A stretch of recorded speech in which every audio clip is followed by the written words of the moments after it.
Hey, Link here. Thanks for joining me for episode 90, where I speak with Brendan Steppig, aka Looloopaa, where we talk about how they got into the industry, words of wisdom from their experiences, games that made them want to make games, their favorite games, upcoming games they are looking forward to, what they enjoy about games, their life outside of gaming, as well as some lightning round questions. Before we get started, don't forget there are links in the episode description that you can follow to learn more about Brendan as well as the podcast. Also, don't forget to like and share the episode, and without further ado, enjoy episode 90.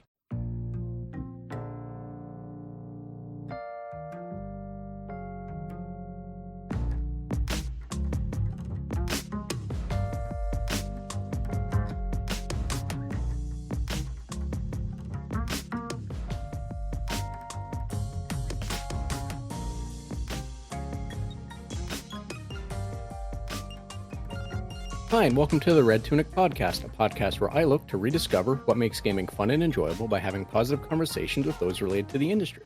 My name is Link, and today I'm joined by Brendan Steppig, also known as Looloopaa, pixel artist and currently working on Veritas. Hi, Brendan. How are you doing today? Hey, I'm doing pretty good. I had a workout today. I took a shower. I'm in a much better mood than I was when today started. So, Well, I'm glad to hear that. I'm kind of in a similar boat right now for me in Ontario. For my part of Ontario, it's we're going through like a weird heat wave, which is just part of the course, but it's like a deep, sticky, humid one, and it just started raining, or the rain is coming, so it's breaking for a week or so. And yeah, I'm like you. I'm in a much better place because of the actions of the last several hours. that's awesome.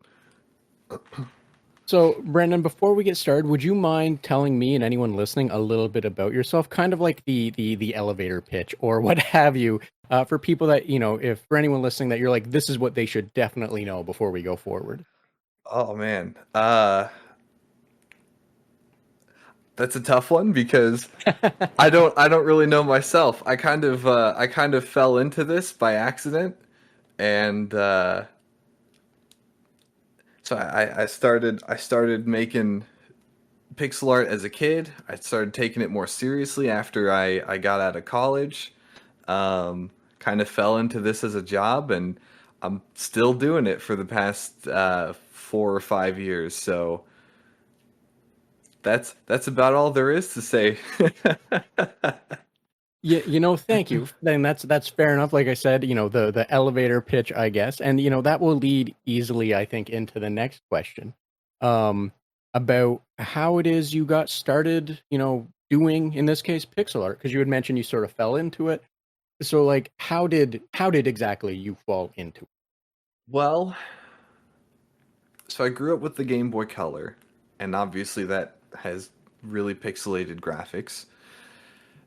And as I got older, I realized that I could just go into Microsoft Paint and zoom in and start making little pixel guys.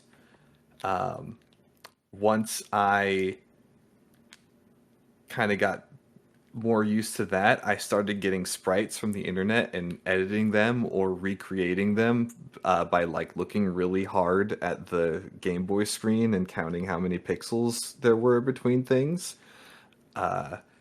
I, when I was about 18, I think, I made a really terrible video game that was a sort of a Zelda-like, and it was called Evan's Escape, and it's terrible, and I made it specifically to be mean to a friend of mine. I specifically made things in that game to make him upset uh, by him playing it.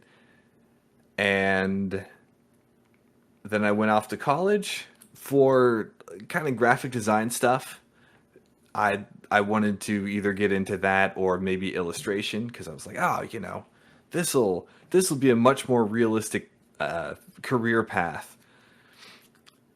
That didn't work out so much. So I worked at a fast food place for a while, and in the meantime, I was just fooling around making pixel art some more. I was in some different communities that kind of helped me grow in that regard, and I happened to be part of a parody fan game of Persona, but it was going to be the Golden Girls, like the old TV show. It was called the Golden Girls Take Manhattan DX, and I was helping make clown enemies for that. And a friend of Minbron, who's now my boss, was also in there and was like, "Hey, do you does anybody know how to do any pixel art?" I'm like, "I do. I know how to do that." So I joined in, did a test for him, started getting involved, and that's kind of how I've just been in that job since then. So, thank you for for sharing that. The idea of a persona inspired Golden Girls is an interesting take. I don't know how to speak to that beyond that's an interesting take. Um, It was gonna take place in a clown college as well. So all the enemies I was drawing were elemental themed clown enemies. again, very interesting take. And as someone that has also went to school for design, a general graphic design, yeah, the market sucks for that, doesn't it? Well, it's hard to get work and find clients because it's not like there are huge or even small like studios where you can go and get a position. You have to either intern somewhere or get like a really low ranking like grunt kind of job where they just throw work at you and you have to work your butt off to do it, or you have to try and just freelance, like cold call people, try and build up some kind of a clientele base. I wasn't smart enough to do any of that, so that did not happen for me. But luckily, I still get to use some of the skills I learned and developed in my current work. So Yeah, and like yes, I can relate in a few different ways to that one. The trying to get into a studio or what have you, and then trying to do freelance because yeah, it's not fun, and you're never taught how to do that. You're just taught how no. to. I was like, well, this is how you make an invoice, and this is what you do with the invoice. It's like, cool. How do I find people to give that invoice? Oh, well, you ask them. Like, is there like a free like is there like a store I can go to and like say, hey, you want like so it's yes, I can relate and understand um the frustration of that. I myself ended up at a sign shop Ooh. where it was uh the most fun I had was not the design work because it was arguably not design work. I just enjoyed throwing around 4x8 signs more than anything else. What Um, what kind of signage? What was the oh man, so for me in that case, it was a small town, which meant whatever anyone was willing to pay to have put on a sign, as well as whatever we could convince our boss to not give away for free because he was wanted to give discounts and things to everyone, um which led to weird things like a 4x8 sitting in the entryway um for like 6 months because the person that wanted it didn't put any money down and then just oh wandered no. away and then came back 6 months later and said that doesn't have the right stuff on it anymore. It's like, well, Oh yeah, no. because you came to us for a summer thing and now it's winter. Of course it doesn't have the winter data. Like anyway, so a little bit of everything. It was a small town with like, there's one or two sign shops and we kind of handled whatever we could do. Laser cutting, engraving. Engraving is super cool, by the way, just because it's you get to play with acid. So, that was fun. That's really cool. I actually, so it was just before COVID happened. I was working at a large print shop kind of thing. They would print all the stuff for conventions and like hospitals, like the big signage that you see inside of hospitals that have like the visual information on them, all sorts of stuff. And then, COVID happened and a bunch of us got laid off. So I've got some experience with that too. It's a really, really fascinating facet of like design and physical display. Yes, yeah. For anyone that's never worked in that area for large format printing stuff, it's really hard to explain why it's interesting or why it's fun. But like, you know, the physicality of it and thinking, oh yeah, this isn't a piece of paper or a small brochure. This is like a 4x8 or several 4x8s or what have you, is just a Yeah. really neat thing to be able to do. Um, you also occasionally get to ride in cherry pickers and go like 50 feet up in the air without proper safety training, which annoys the hell out of the operators.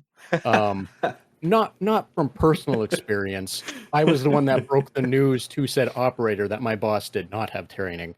What should have tipped him off was the fact that when we gave him the hard hat, he said, "Am I supposed to wear this?" But anyway, that should have been the tip off that went, hey, wait, you don't have the training. If your question was, do I wear this and do I lock this thing onto the rail? Um, anyway, Maybe he was so experienced that he didn't need the helmet, you know? uh, yeah, he was so experienced. I watched him Looney Tunes up a ladder as it was also falling off a building, and then he dove onto the building as the ladder fell because he didn't want to wait the extra 30 seconds for me to stand on the end of it. He just wanted to go. Yeah, he was making 40 plays his whole time in that career. Oh my gosh, that's amazing.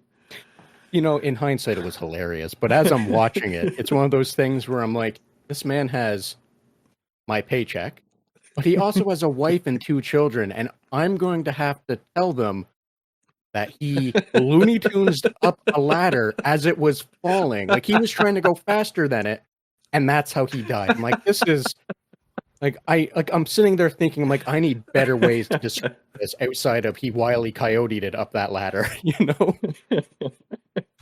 Um, but anyway, Brendan, we should be talking about you. So I'm gonna go back a bit. I do want to ask from your experiences because it sounds like you might have some current words of wisdom. Because you were in some communities, you were making stuff, getting better, and what have you. So I'm wondering from your experiences if you have any words of wisdom that you could share. Ooh. Uh, I guess the first one would be probably don't quit your day job to make video games. Fair, fair. Um, uh, when it comes to working on projects, you have to you have to strike a balance between making something small enough that you can complete, potentially on your own, and something that you're passionate about. That's something that a lot of people really struggle with because we all have big ideas. And once you start getting into developing the skills to program or to make music or to create art, it's hard to think about limiting yourself because you either see something that's really cool that other people are doing and you're like, I want to do this, or you see something in a game where you're like, well, I wish I could do this. I think you should be able to do this. And you keep adding stuff on and on and on until you've kind of like drowned yourself in all of the stuff that you're supposed to make. So it's important to keep your expectations small and your projects even smaller for what you're trying to do. Even like this is my day job making games, but the stuff that we work on, we try to complete in about a year and a half. So that's a lot shorter than what a lot of people spend on development time, and sometimes it's not a healthy decision, but uh, but it lets us learn from our projects so that we're able to improve with each one, both in terms of whatever the infrastructure of the games is, and in terms of the visuals and in terms of the sound and how we handle everything, we're able to get better year by year instead of being stuck on the same project for several years, and then we've progressed so far that now we have to go back and adjust old stuff. And when it comes to art specifically, it's important to remember that experience with art carries over to all other forms of art. So when you want to learn pixel art, it's also good to work on even just regular pencil drawing, because art is about understanding the shapes of things and how they interact with the world and how the world interacts with them. And being able to develop that sense and that knowledge is going to help you no matter in what form it takes.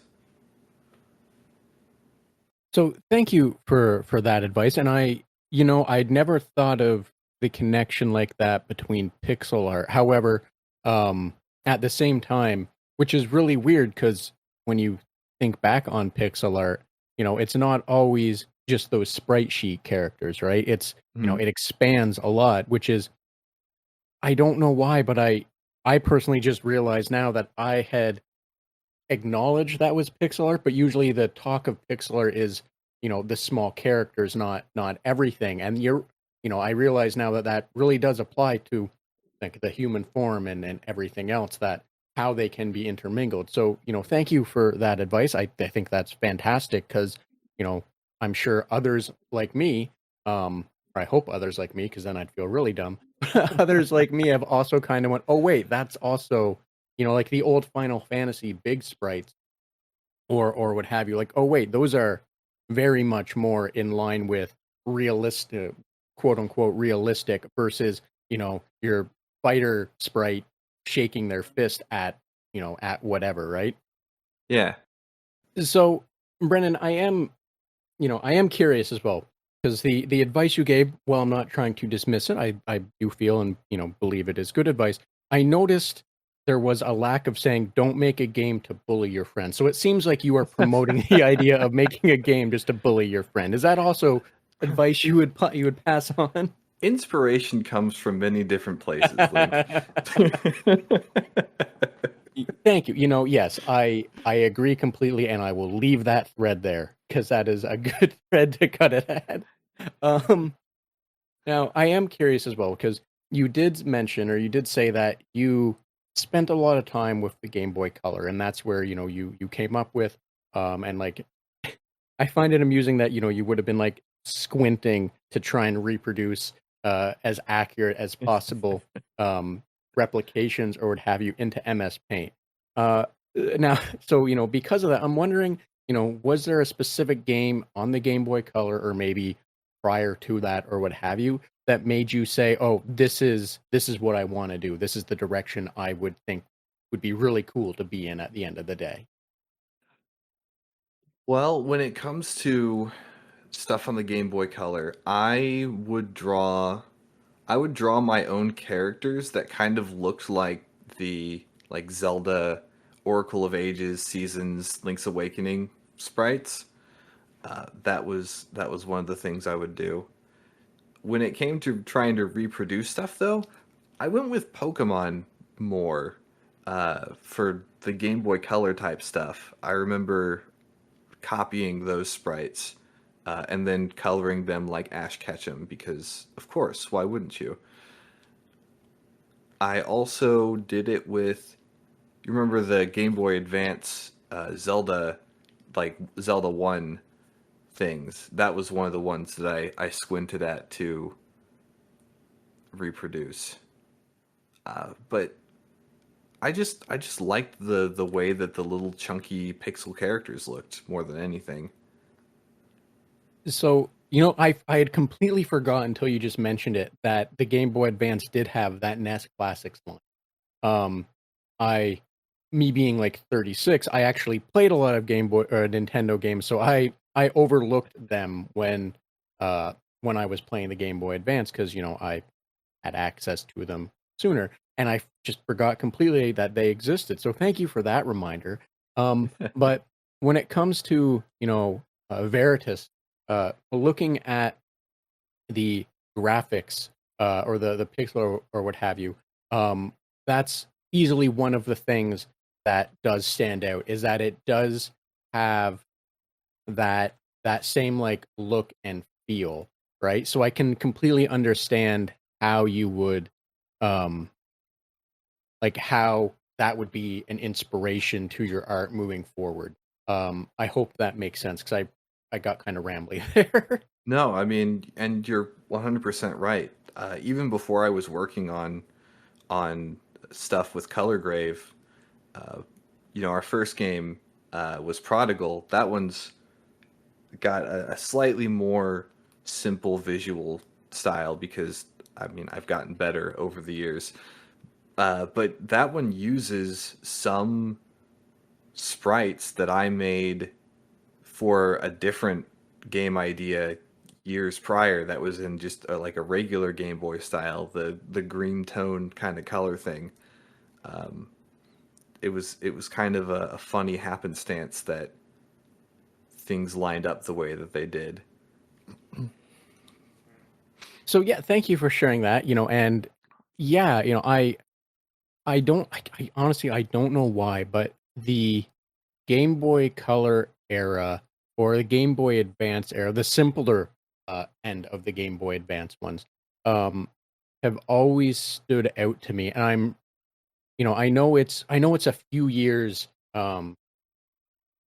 kind of into it now, like, with the PlayStation style graphics or what have you. And I know that the Mhm. Game Boy Color or what have you style graphics were a few years deep, and I'm absolutely loving it because it's such a nostalgic thing of a period where you got like so many weird little adventure games that when I was younger playing the Game Boy Color or the Advance or Game Boy in general, sitting there with these games that are like 30 hours going like, how is this possible, right?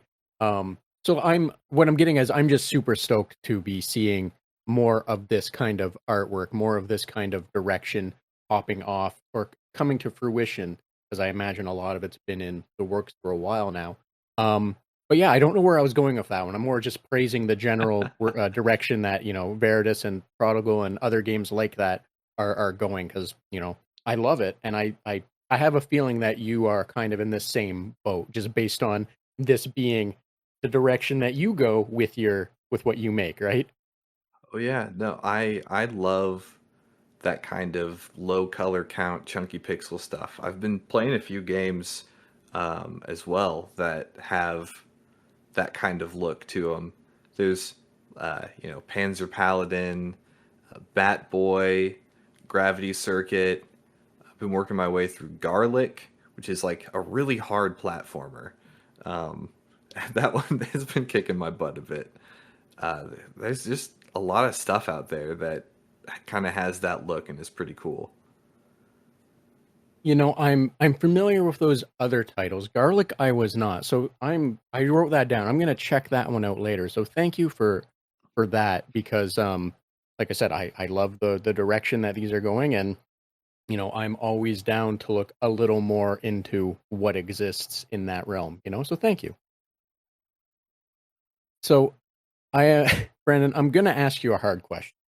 Okay. And I apologize for the difficulty, or I'm going to ask you what I presume is going to be a hard question, and that is, you know, do you have a favorite game or a perfect game, and what is it about that game that sets it apart or above everything else? I think Star Fox 64. I think Star Fox 64 is my perfect game. Uh, which I know is strange given my aesthetic preferences, but there's something special about it. Just the structure of it. It's kind of like going through an episode of a TV show every time that you do a level. Um, I there's a lot of really interesting twists and turns in it. Like if you go the easy route, which I think everyone does their first time through, and you're slow on one of the bosses, you have that point where Slippy gets knocked down to the desert planet, and then it's like, oh, I can't see the health of the boss now, and now I have to go rescue Slippy. Like, it's just really cool. There hasn't been another game that I've played that has you interact with other people on your team in the same way that that game does. So, I'm thinking about it now, and I I can't think of anything else than, that I could offer up as a similarity, because you're kind of right that, as many times as Star Fox has been just reproduced with the same what have you, unfortunately, it's always done it so well. And I think, the 64 one, that's the one I'm more familiar with.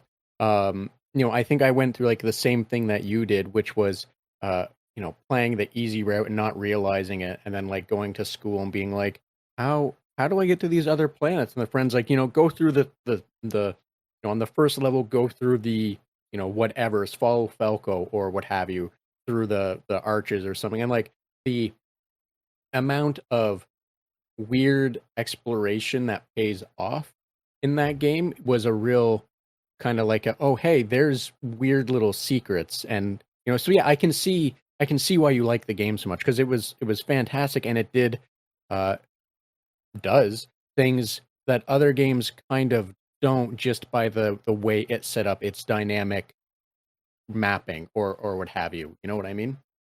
Yeah, it's a very interesting mix of arcade gameplay and almost like choose your own adventure storytelling. Yes, that's a secret choose your own adventure storytelling. Because if I'm not mistaken, like, let's say 8 out of the 10 are very much not telegraphed, and it's just oh, if I just do this thing that someone else did, it leads to something, right? I'll I've played so much of that game. Sometimes I'll go particular paths just to have certain story things happen in a certain order. So sometimes I'll go one way and you'll go to the planet where Bill is, and he'll help you on like a later level that normally he wouldn't be able to, and then you'll make your way back up to like the true level, or the hard path. It's just a really, really cool game and a really cool system for being able to do that kind of stuff. Yeah, exactly. And that's like, yeah, I don't disagree at all. It's been a while since I've played it. Even longer, because at a period of time when I was trying to get new games, I traded in a bunch of mine in my 64 games, and that is one of the ones that went off to EB Games or GameStop, and I've never never found it again since, because uh, just neglected to acknowledge it, I guess you'd say. Hmm. Weird thing. But no, but thank you for sharing that one. And yes, I can understand when you said, it might be a bit of a shock, a divergence, but yeah, thank you for sharing that. I understand, because that is uh, a really unique game in its own right. Now, Brendan, I am curious as well. When it comes to uh, games, because you had mentioned, sorry, that's a really weird transition. When you um, before we got started talking, you had mentioned that you had a bunch of indie games that you enjoy that you've been playing, and with Steam Next Fest just kind of wrapping up, I'm wondering, and this doesn't have to be in the direction of chunky pixel graphics. However, I do know there was a good handful of them in there. But on the topic of indie games, I'm wondering if there were any indie games that you played and you were like, oh, I'm really looking forward to this one, or what have you. I wish I could say I've been too busy finishing up Veritas to be able to play much games lately. So I missed out on a lot of Next Fest stuff. But there are a couple upcoming indie games that I am interested in. One of them is it's one called Fallen Leaf. We've kind of had a relationship with the developers of that for a long time. Just chatted and gone back and forth, and we even have cameos of each other's characters in some of our games. So in theirs, the character from Curse Crackers, Belle, she's in there as a cameo, and their character, who's I think his name is just Leaf, but I might be wrong. He's in Curse Crackers as a cameo character. So I'm looking forward to that one being out. I think they're coming out the same month as we are too, so that's kind of neat. There's one right now. I'm hoping that it'll get funded, but it's on Kickstarter called Sunset Devils, and that one looks really cool. It's like a cowboy isometric shooter kind of thing. And there was one more that I'm forgetting, and I cannot remember. And I guess I'll just have to remain that way. um, but thank you for those for the recommendation or what you're looking forward to. There we go. That's the proper way to phrase it. Um, I'm going to look more into them. I quickly Google just to have like a visual idea. And Fallen Leaf looks like a neat little. I'm going to assume Mega Man style or run and gun or run and whatever Mega Man fell into traditionally, right?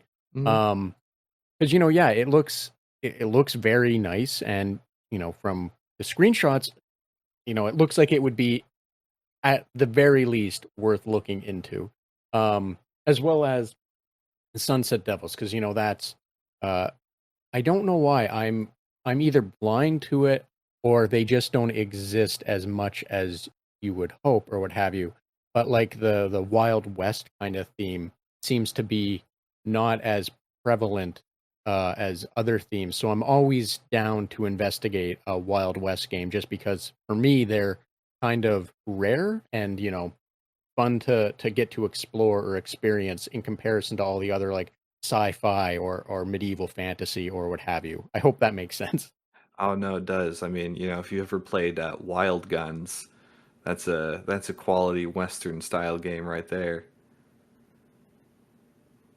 Yes. Yes, Wild Guns was a weird one. I remember renting it and always being very confused.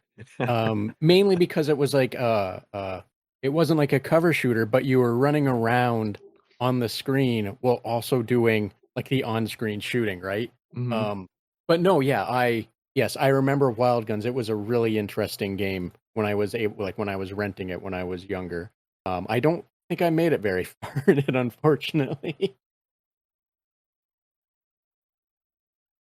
So, Brendan, with that being said, I'm wondering for you, what is it that you enjoy about games? And I know that you've said, for the last little bit, you've been focused more on making or working on a Veritas. So, I don't know. Um, sorry, I'm going to go guess that you know what you enjoy about games. You just haven't had a chance to do it lately. There we go. But what is it about games that you're like, oh, this is the thing that I'm going to enjoy, or like if you see a game out and like the telltale signs that make you say, oh, this is going to be something my alley or what have you. There's kind of two categories.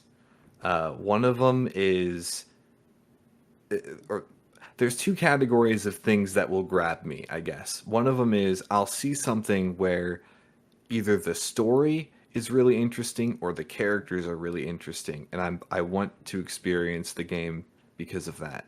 Or the like atmosphere of the games and like some sort of interesting gimmick for the controls are what attract me to it, and that's what I want to go and try because of that.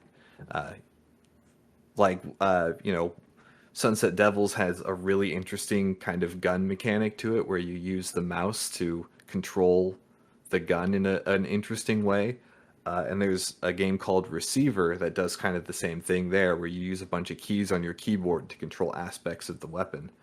Um, and So sorry. I was just gonna say that that's kind of it. It's just got to have something weird and quirky, or some really interesting character and story moments. So, you know, speaking of weird, like I thank you for that, and I understand completely, what you mean. I'm gonna focus more on the weird, the quirky gameplay, I guess. Um, so one question, the first one would be, is there one that you played where you're like, oh wow, this is really this is really fun, this is really interesting. Is there one that you played for that you can speak to? Just because uh, I'm familiar with Receiver, I played a bunch of it.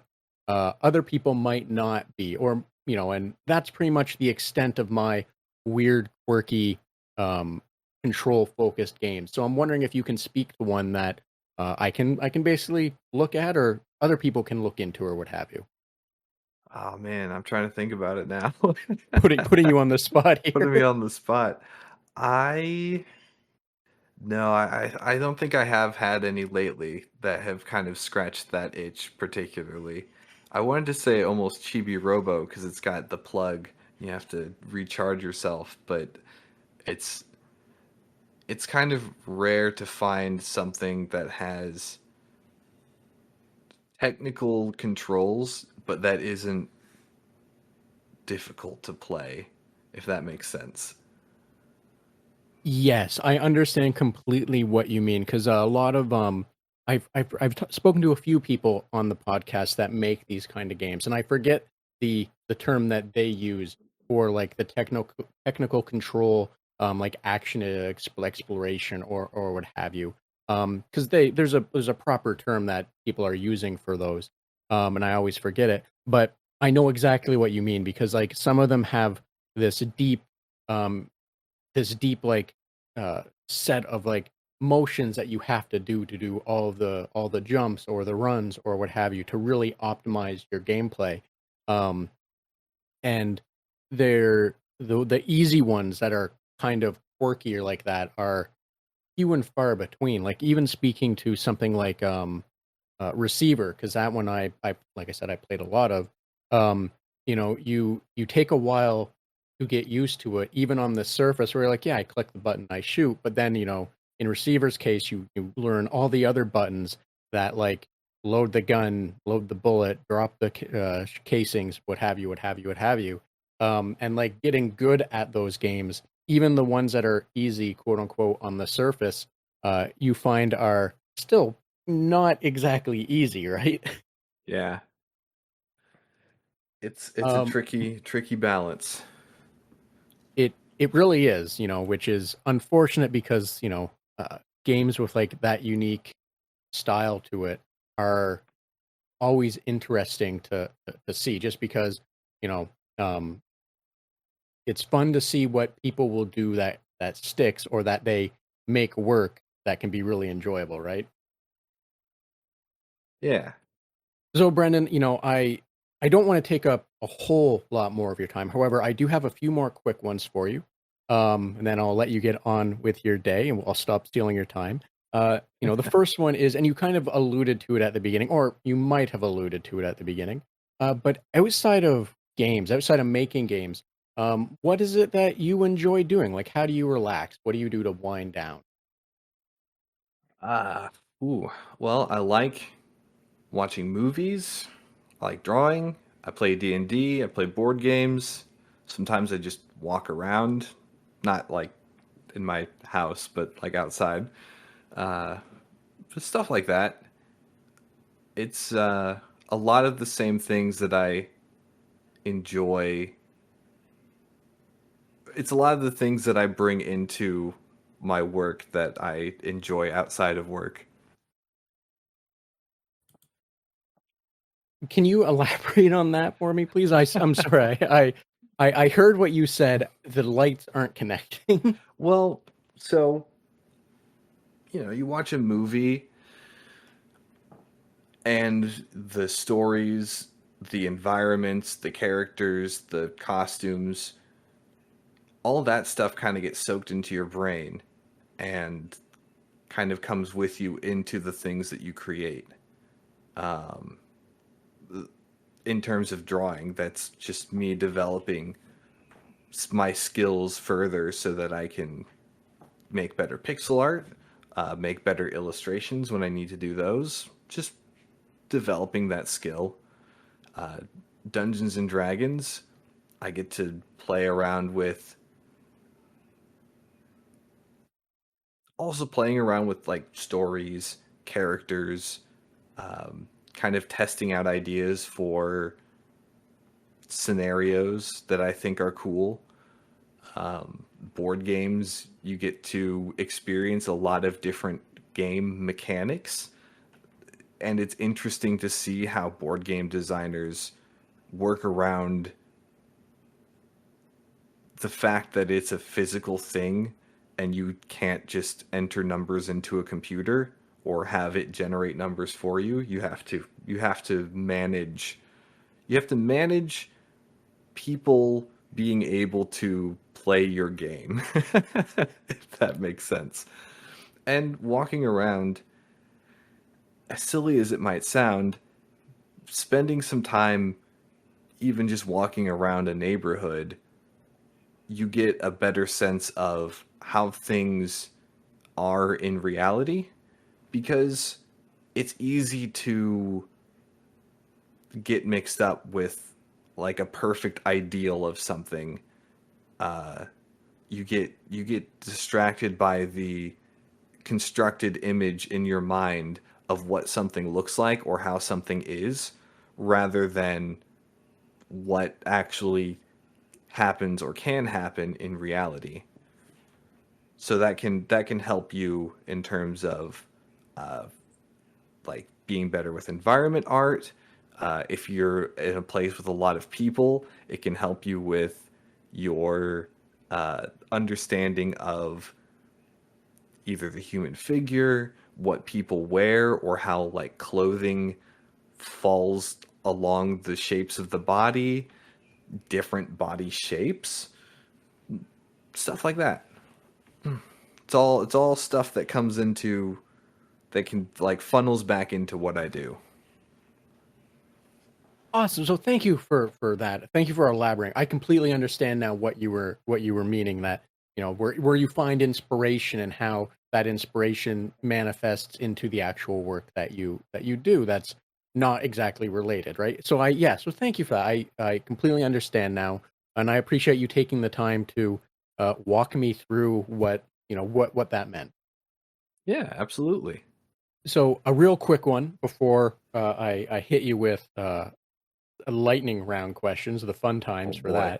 that. When it comes to, because you mentioned board games, if there was a board game that you would recommend to someone to check out, or that you're really enjoying, and we don't have to spend too much time on this, so don't worry too much about that aspect. Um, but like, is there a board game that if you would want to recommend that if for people to check out or what have you? There is, but it's out of print. Uh, Oh, so it's hard to find. If you can find a copy of the board game Talisman, it's a really fun kind of fantasy board game. I've had a lot of people play it who aren't strictly board game people, but who have still had a good time regardless. Otherwise, you can always go with Settlers of Catan. That's a good mainstay for casual board game play. so thank you for that. I'm gonna take a look, or uh, a look into what Talisman is. I shouldn't say look at it, because, like you said, it's out of print or what have you. But thank you for that. I wrote that one down because I hadn't heard of it, or too aware of it, and I'm gonna check that out. Uh, but as I said, I didn't, I do want to help you. I do want to move you towards the door and not take up too much more of your time this evening.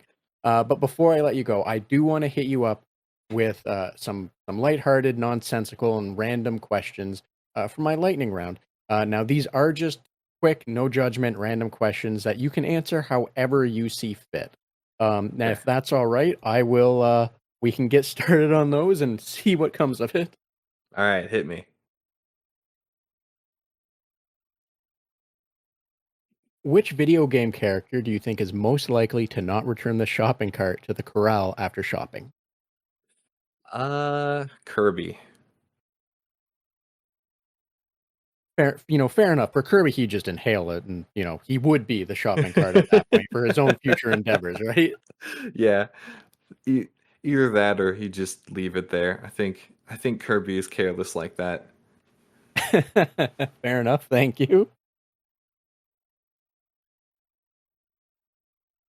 Which video game? I have to phrase this one better. In this example, you are a lawyer, and as a lawyer, which video game character is your frequent flyer, and what crime do you have to keep defending them on? I think probably Link for property damage, breaking and entering, assault.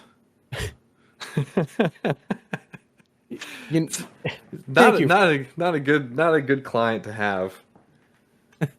The moment you said Link, I'm like, oh, I know where this is going. So yes, thank you, thank you for that, and I can completely empathize or feel for whatever lawyer has to keep defending him from breaking and entering and property damage.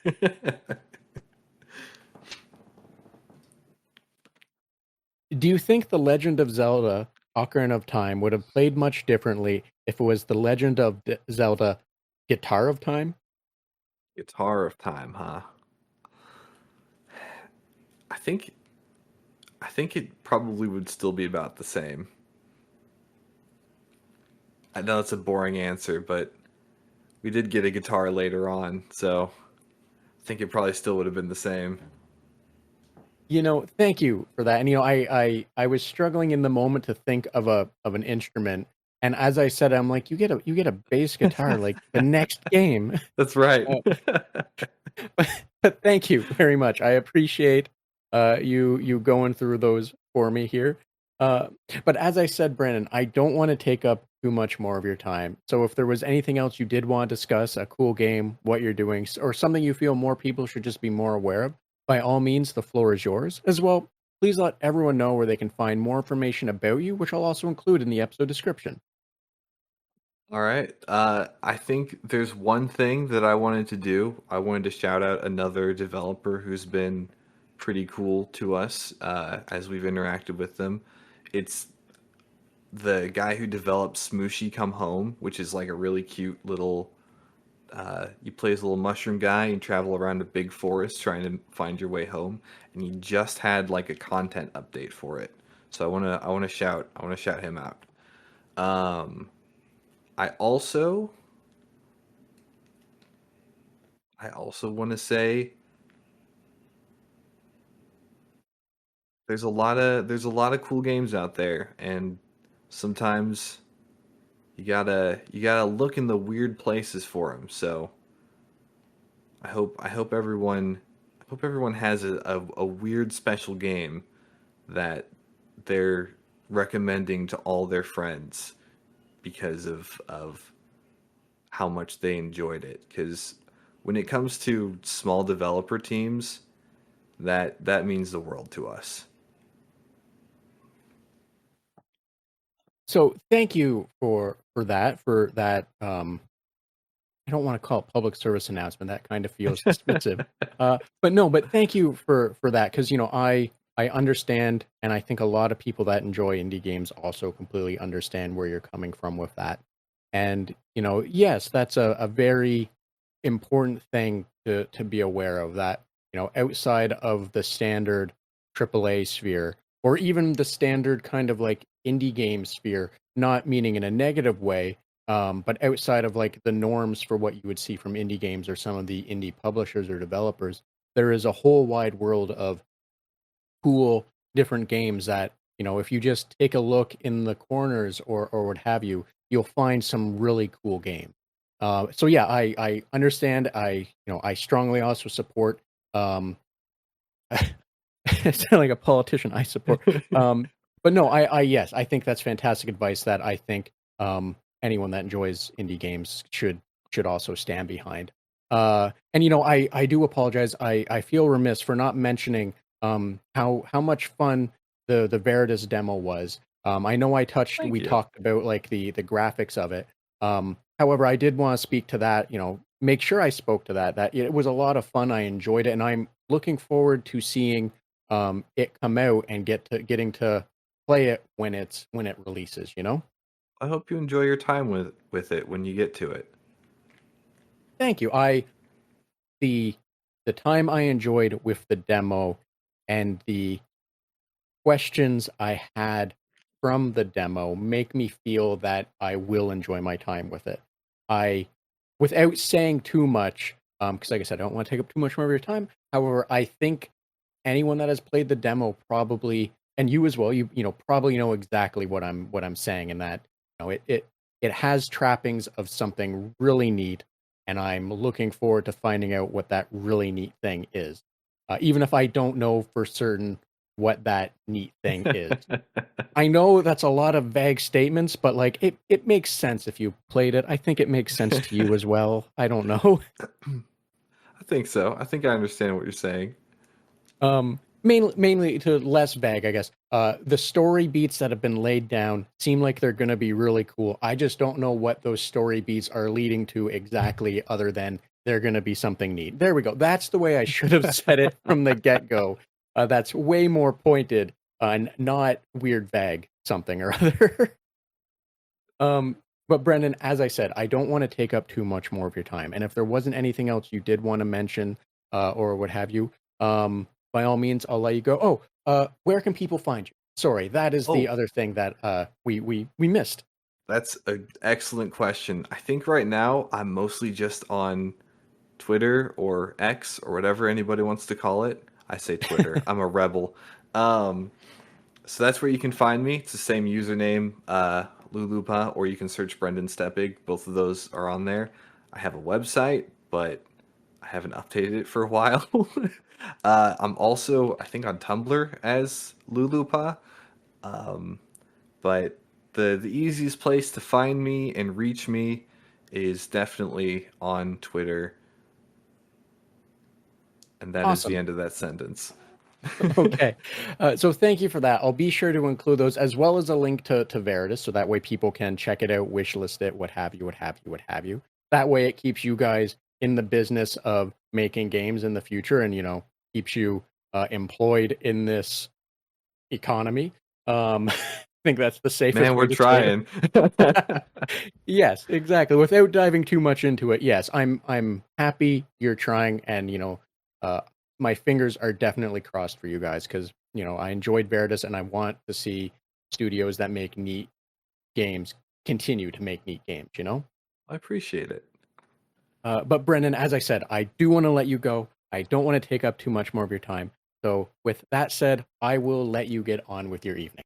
All right. Well, thank you so much for having me. I really enjoyed talking. I wish I had a little bit more time that I could spend with it, but alas. I definitely understand, but I do appreciate the time that you gave me. So, thank you so much for that. All right. Well, have yourself a good rest of your evening. You as well. So, thanks again to Brandon for making time to have this conversation with me, and thank you for joining us on the Red Tunic podcast, as well as a special thanks to Ron Jenkins for the use of music from the title track from Road Steep. And be sure to check out the episode description for links to socials, websites, and other means that will allow you to support or learn more about Brendan and the podcast. And while you're doing that, share, like, follow, whatever else you feel makes the algorithm work. Thanks, until next time.